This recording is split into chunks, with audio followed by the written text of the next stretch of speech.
CBS News foreign correspondent Kris joins us now from Cairo. Kris, a third convoy, as we just mentioned, of humanitarian aid arrived today in Gaza. How are things unfolding there at the Rafah crossing? That's right, Lilia. That's the third convoy of 20 trucks. It started on Saturday with an initial 20 trucks, followed by 14 yesterday. And as you mentioned, those 20 from today. So a good sign. There's reason for hope. Of course, it's just a trickle. The need is immense at the border and obviously deeper into Gaza as well. What we haven't started to see yet is the other side of this bargain is refugees coming out. You know, part of this deal that was brokered with the help of President Biden was, not just aid going in, but hopefully some refugees coming out. First among them, we were supposed to see American passport holders. The State Department says there are between 400 and 500 of them in the Gaza Strip alone. We've seen aid going in for 3 days, but so far no sign of any of those refugees coming out. So, Kris, you were just talking about something like 54 trucks going in. You spoke with the CEO of Egyptian Food Bank, which is responsible for roughly half the 8 trucks that have crossed so far into Gaza through that Rafah crossing on Saturday. So here's what he had to say. I'll ask you after we hear from him.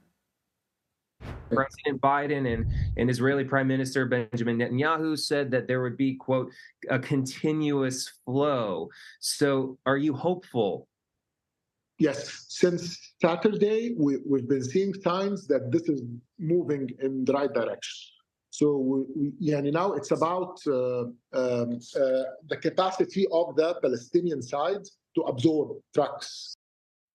And so following up on that, what is the capacity that Gaza has to aid, to distribute this aid at this point? And how short is what is coming in from what is needed? Yeah, so, well, according to the head of the Egyptian Food Bank, who you just heard from, there were dozens of trucks going in on a daily basis before the conflict even began. So before October 7th, need was already extremely high in the Gaza Strip. And this was not the only area where aid was coming into. Now it is. It is the only way for aid to come into the Gaza Strip. And it's just a trickle compared to the ocean of aid that they absolutely need. As far as the capacity to receive and distribute that aid is concerned, once it gets to Gaza, fortunately, there are still groups like the United Nations and the Red Crescent that are now managing the arrival of that aid and distributing it once it gets there. But even getting it into Gaza from Egypt was a problem because the roads and the crossing itself had been damaged in the fighting leading up until now. In fact, that same director of the food bank said that they were hearing rockets.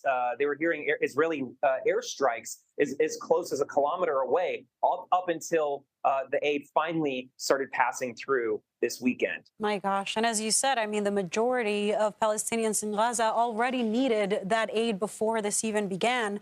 And I understand that, the aid workers, of course, are the ones that are distributing it, that are there, are also in need. As you mentioned, there's all these logistical challenges. One concern of, the U.S. and other allies to Israel is how to make sure that the aid does not get into the hands of Hamas. How are the agencies ensuring that? That is the million-dollar question. It's a major condition of the Israelis. If they get one whiff of this winding up in the wrong hands, they can cut it off. Now, they don't control the entrance at Rafah, but they control the skies. They have airstrike capability. So they're definitely going to be paying very close attention to how this aid is distributed. But, the only people who actually have the final say is Hamas, and they're the ones with the guns. Kris, Lifsay, thank you.